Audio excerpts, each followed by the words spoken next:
This is Lara Henares making your day with the first part of an article I wrote entitled Knucklehead Dewey and Bobo Montojo. Commodore George Dewey of the U.S. Pacific Fleet just happened to be in Hong Kong with 7 warships when war broke out between the United States and Spain on April 21, 1898. He was there by divine providence and by the secret machinations of Assistant Secretary of the Navy Theodore Roosevelt, in the absence of his boss, the Secretary. On April 25, he was ordered by Roosevelt to proceed to Manila to attack the Spanish fleet. Now, George Dewey was never considered one of the best in the Annapolis Naval Academy.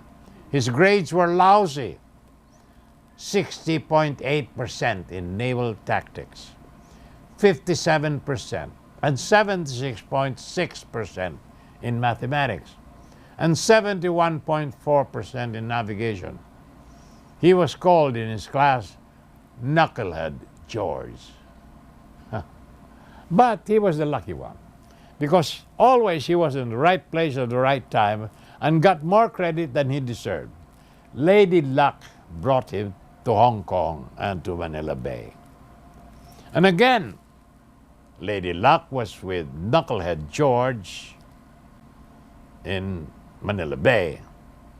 In the 64 million square miles of the Pacific Ocean, Knucklehead George should have found it almost a mathematical impossibility to find a commanding officer more stupid than he was. But lucky George, not only did he find a stupid one, he found one twice as stupid as himself. Admiral Patricio Montojo of the Spanish Imperial Navy, affectionately called Bobo. More about this after these messages.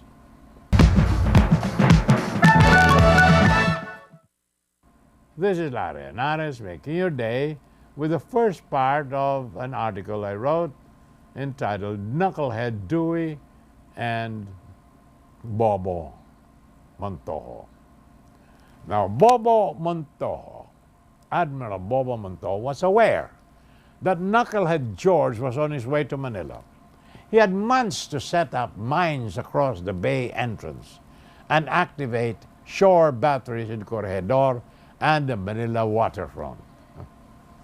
But he did not. At the time of Dewey's arrival, he might have placed his ships across the entrance of the bay.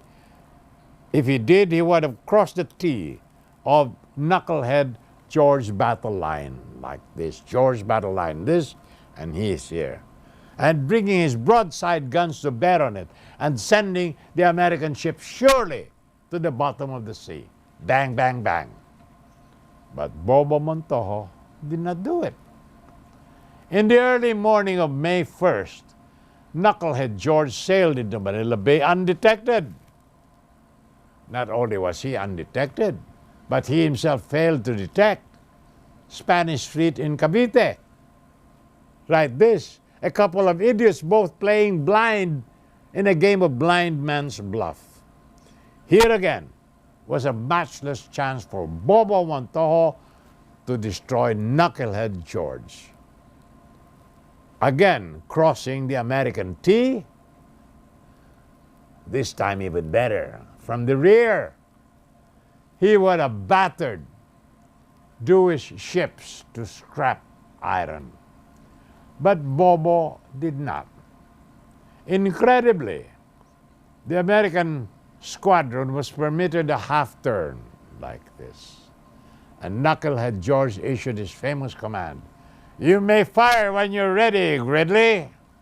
And Gridley was ready, but Admiral Bobo Montojo was not.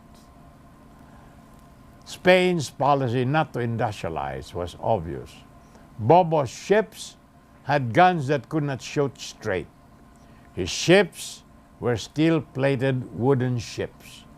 Knucklehead's ships were made of steel. Bobo Montojo lost all of his 9 ships. Not one of the 7 American ships was sunk. Bobo Montojo had 381 casualties. Knucklehead George had none.